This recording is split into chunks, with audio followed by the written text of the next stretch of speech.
Guess I'll do Taiga. We're all sitting in the living room as lunchtime draws near. Suddenly, while watching television, 結婚か。いいわよね。 those are the words I hear. I sense a sudden and awkward tension in the air. I bet everyone feels the same way. 何タイガ、結婚する気あったの？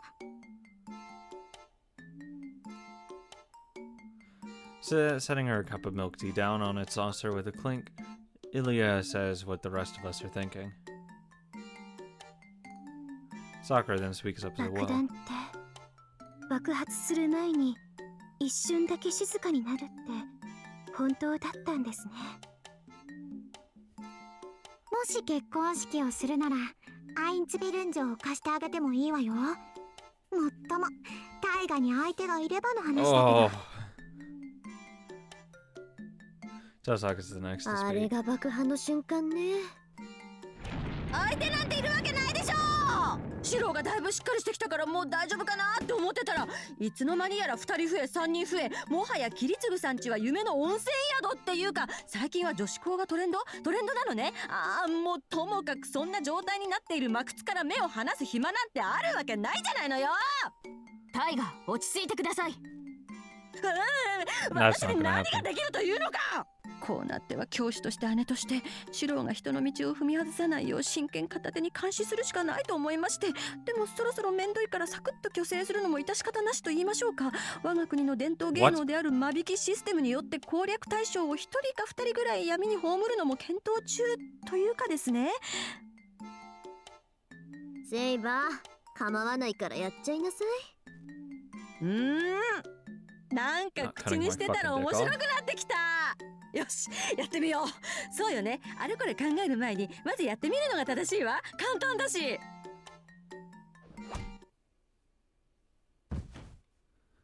It did not look like a strong blow to me, but it sent Fuji staggering before she gently collapsed onto the ground. I feel sorry for Fuji, but this was the most appropriate and fastest way of dealing with the issue. タイガは眠っています。すみませんシロ。とっさのこととはいえ強行手段を取ってしまった。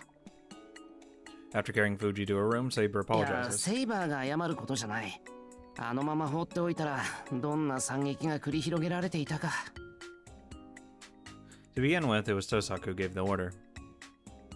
何よ、あのまま藤村先生の本能の赴くままにしておけばよかったっていうの？いや、文句はない。セイバーがやらなかったら俺が命を賭して食い止めなくちゃいけなかったろうし。 Thinking it over, I'd say we got away with minimal damage this time. 大河にも困ったものね。結婚したいならもっと自分本位にならないとダメなのに。人のことばっかり気にして根っからの教師なのね。 Oh my, remarks Ilya as she puts on another pot of tea. エミヤくん、藤村先生もらってあげれば？ダメです。 Lightning speed response. The words were out of Sakura's mouth before Tosaka could finish saying sensei, and almost seemed to leave a supersonic boom in their wig. 冗談よ冗談。ほら、エミヤくんなんて驚いて固まっちゃってるじゃない。先輩、別にそういう意味じゃないんですよ。 And what the heck does it mean? Is what I want to ask, but decide against delving in further.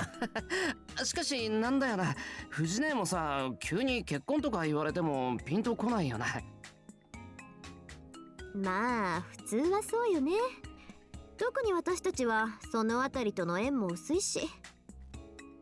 She's right about that. None of the usual crowd that gathers here has what you'd call a normal life in regards to marriage or family living. Suddenly, Sakura's eyes meet mine. Tosaka noticed at an angle. I could see an unpleasant smile directed at me. 何言ってるのリン。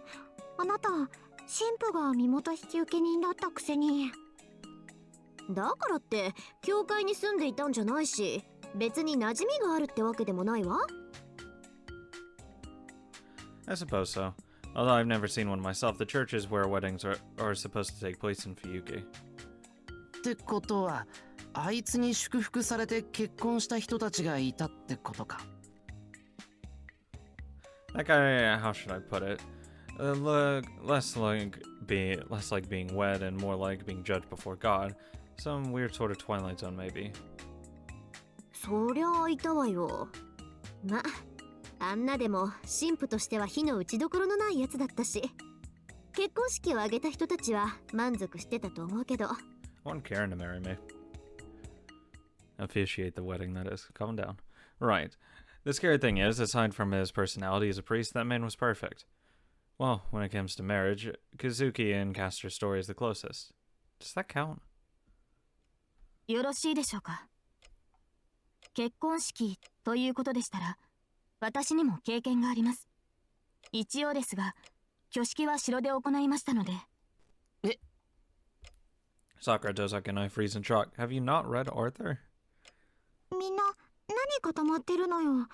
セイバーが結婚してたなんて当たり前のことでしょ。そういえばそうだったわね。I see. Saber's legend includes a lot of facts that may or may not be true, but marriage is one that is often mentioned. It's just that knowing the way it ends, it can't possibly be a good topic to bring out on mere curiosity. Dosaka and Sakura seem to have the same thought as we exchange glances. ねえ、どんな風に暮らしてたの？あまり参考になるとは思いませんよ、イリアスフィール。それでも良いのですか？ええ、参考にする気なんてないもの。そうですか。This is the part where not having Fuji around really helps. 式そのものは盛大なものでした。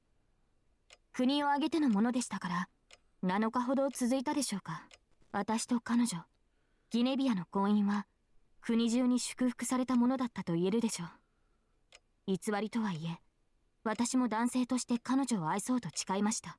とはいえ、私は彼女の夫である前に、もっとひどい言い方をするのであれば、王として彼女と結婚したとも言える。じゃあ、好きじゃなかったのに、その人と結婚したんですか？ That's how shit works. ええ。私なりに彼女に好意を抱いてはいましたが、それだけでは夫として不十分だったのでしょうね。結果として、私たちは互いを裏切ることになった。それでも、確かに私は、できる限り男性として、彼女を愛そうとしたのです。婚姻そのものは政治のためでしたが、あの結婚式の時だけは、彼女の幸福を切に願えた。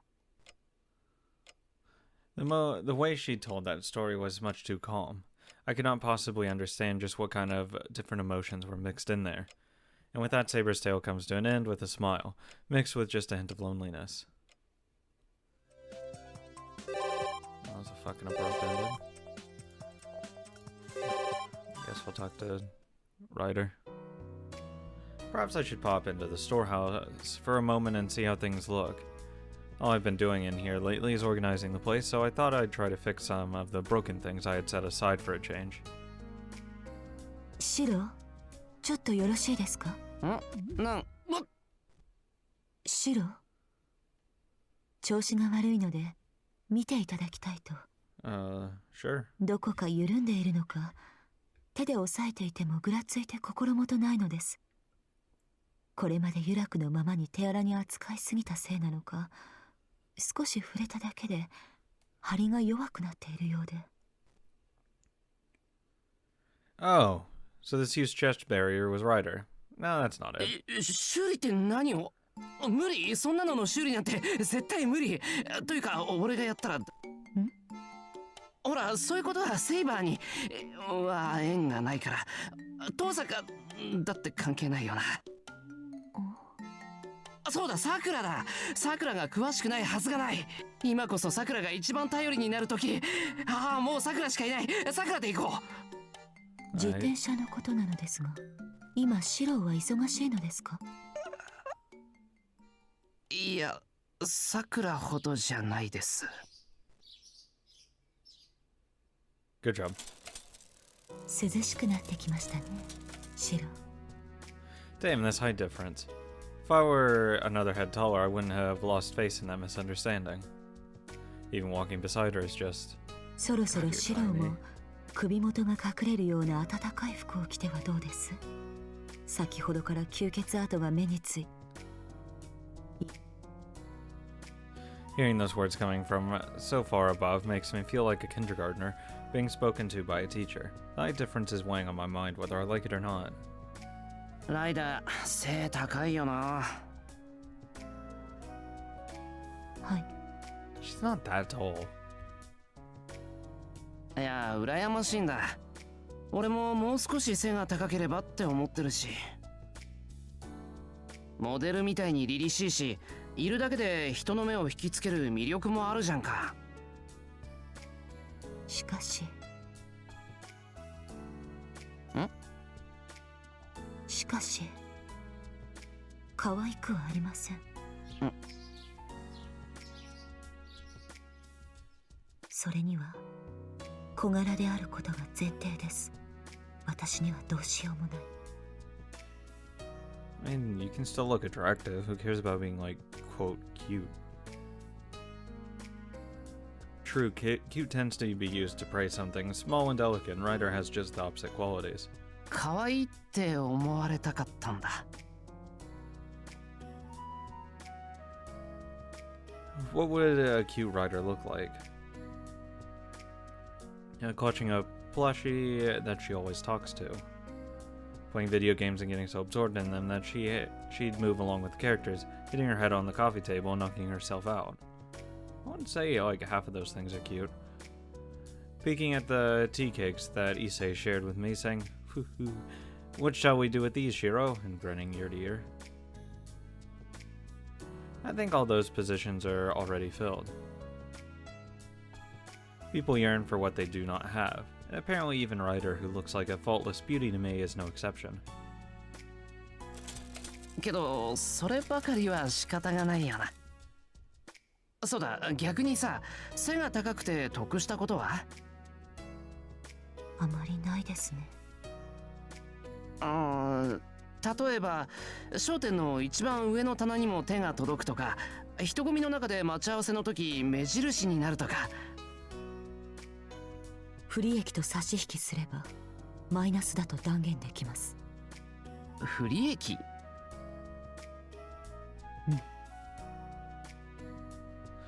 ？What are the disadvantages?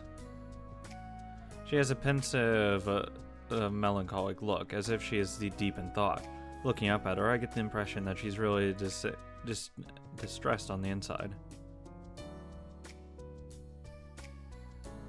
Perhaps there's lots of filth that I end up not seeing due to my height, but Ryder has it in plain view.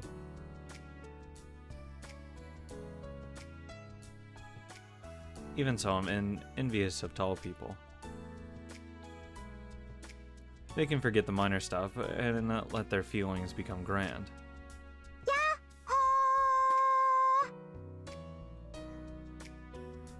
Yeah, that's right. Climbing up a high place makes you feel so grand that you just want to yell at the top of your lungs. Isn't that nice, being in up high, by virtue of being so tall? Yahoo! Who would go around yelling Yahoo at my age? Nobody in their right mind, that's for sure. 違う、このヤッホーは。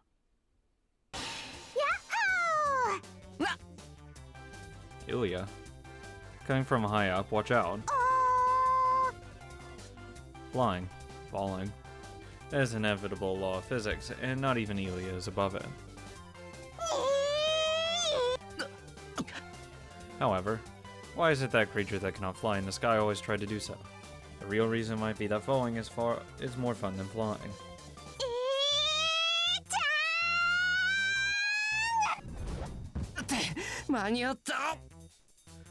She dives, keeping herself in a basic arched stance, and I execute the perfect catch.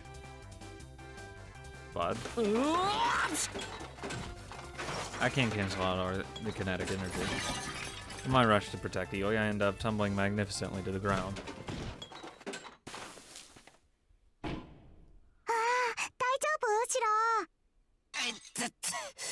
いたずらが過ぎるぞ。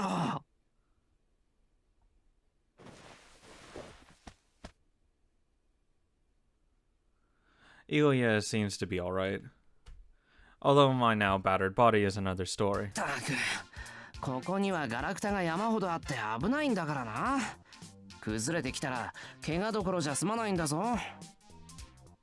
That's why I want to be taller. I could have caught her easily just now. シロは心配性なんだから。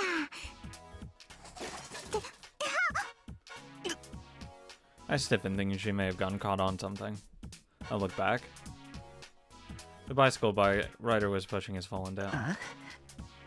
Rider's frozen stiff, her arms held out in the air as if still holding the handlebars. ライダー She hasn't even noticed that the bicycle is down. I look over to see what might be wrong and realize that the pupils of her eyes behind her mystic eye-killing glasses aren't focused. ライダー、どうかしたのか。はい、姉様。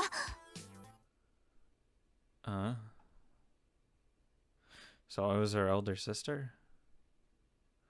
Come to think of it, every time Ryder's with me, she is always considerate, stepping aside and acting with particular respect. Honestly, I don't mind her reserved demeanor, but I had been struggling to find the words to describe what kind of distance between us. I see, so I was her elder sister. Like hell I am! いえ、何でもありません、シロ。どうか今のはなかったことにしてください。Ryder looks around awkwardly. She's behaving really suspiciously. そう、自転車の調子が悪いので、どこか緩んでいるのか、手で押さえていてもこの通り、少しぐらついて心もとないのです。これまでユラクのまま手荒に扱いすぎたせいでしょうが、一つ、シロの手で修復をお願いします。まあ、それはさっき聞いた。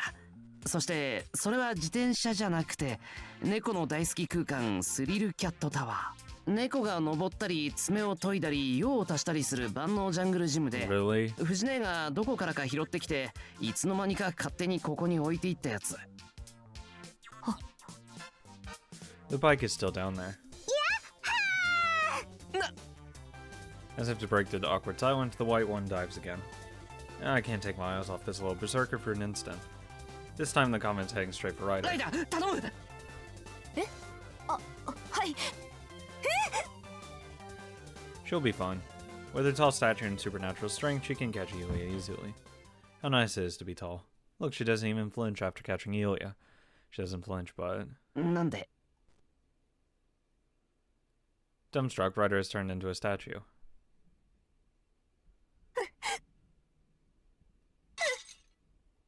ライダ Broke her. ライダー怖がってる。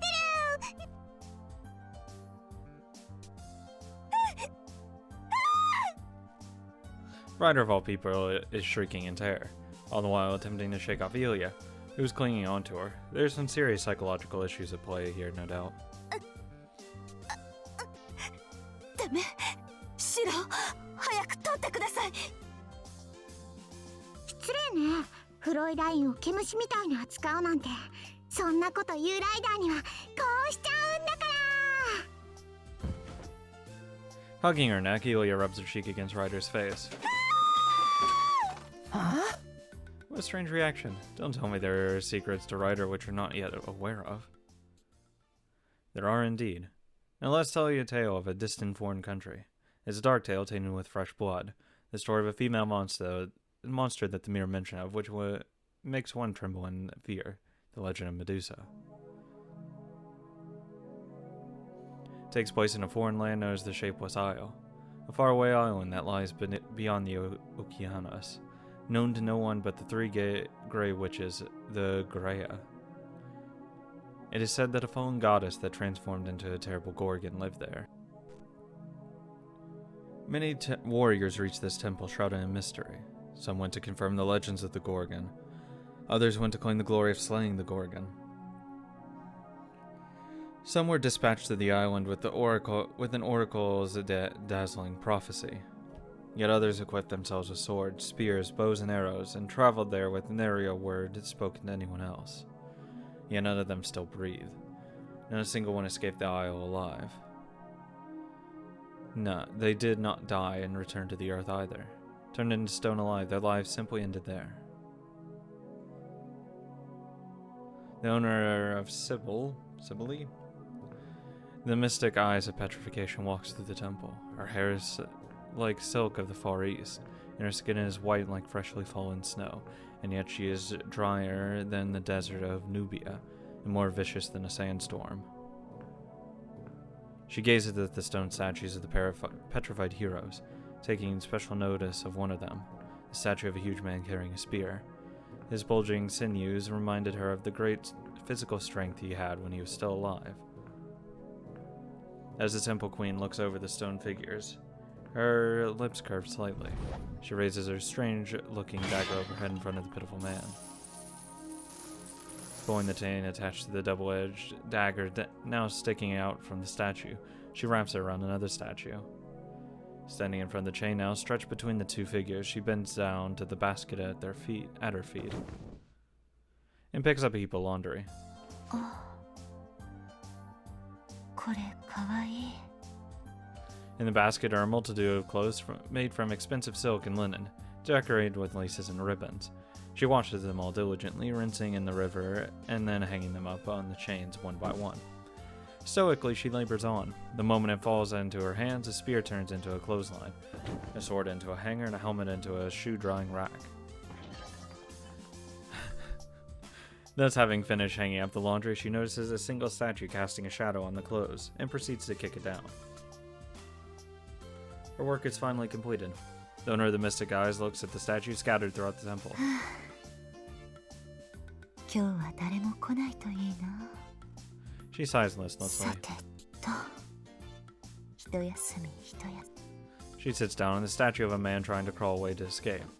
Under the pleasantly warm sunlight, a dry wind breezes through her hair in the laundry. ちょっと洗濯物が溜まっちゃったけど、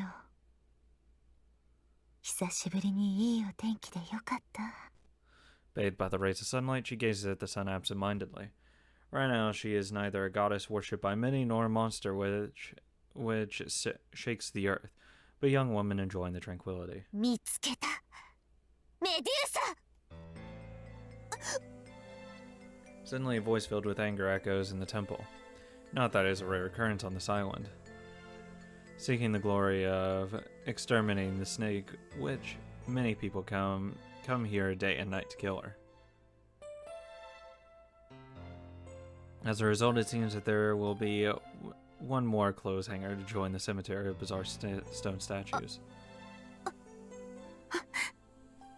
However, the owner of the mystic eyes, who was supposed to smack her lips at the new sacrifice, cowers as if meeting the end of the world. 信じられない。どうして? Appearing at the top of the stairs overlooking the forest of stone statues is only a single girl in a dazzling outfit.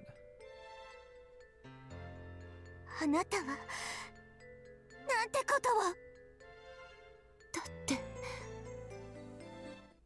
洗濯物を干すのにその錆臭い鎖は使うなとあれほど言ったじゃないの。お許しください姉様。便利。お黙りなさい。ああもう私の端正だった服に鎖の凹凸の跡がついて台無しじゃない。でかいあなたがバカ力で力任せにこするから汚れだけでなく神聖まで落として。いいこと？私の体を飾る衣装はあなたの粗雑な服とは違うのです。大柄だからってやることなすことずさんなんだから。はい、申し訳ございません。それに私の靴、あんなブサイクな男の上に乗せるなんてどういうこと？お気に入りの靴だったのに、あれじゃあ汚らわしくてもう履けないわ。大女総見に知恵が回りかねと言うけれど、あなたと来たら品位や美意識まで欠けているようね。はい、返す言葉もございません。その服は陰干ししなきゃダメじゃない。焦っちゃってる。もう洗濯一つ満足にできないどころか服を全部ダメにしちゃうなんて信じられない。あなたは究極の疫病神なの？それとも最高の役立たずなの？どうなの？答えなさいダメデューサ。それは姉様、次は気をつけます。まだわからないようね。あなたに次なんてないのよ。もう私は明日から何を着ればいいの？あなたみたいに裸同然のハレンチな格好で過ごせというの？でもこの服は姉様たちの。何よ、文句あるの？あなたには私たちの余り物で十分でしょうに。This beautiful woman was told off completely by a girl with a height lower than her chest. It might have looked charming to an observer, but sadly, there's nobody here to want but wordless stone statues now. まったく Where's ど her れ other も sister? これも醜いわ。女の気を引きたがるような下びた顔ばっかりで、男はこんな顔するようになったらおしまいね。これからは美形の男だけ一緒にしなさい。鑑賞価値のないここの石像は全部砕いて片付けること。そんなだってこんなにあるのに。姉の私がやれと言ったらやるのよ。あなたは妹。 God. この島では奴隷以下の存在なんだから。あとこの前みたいに手を抜いてベルレフォンで石像を一掃するなんてのはダメよ。そんなことしたら神殿まで焼け焦げちゃうでしょ。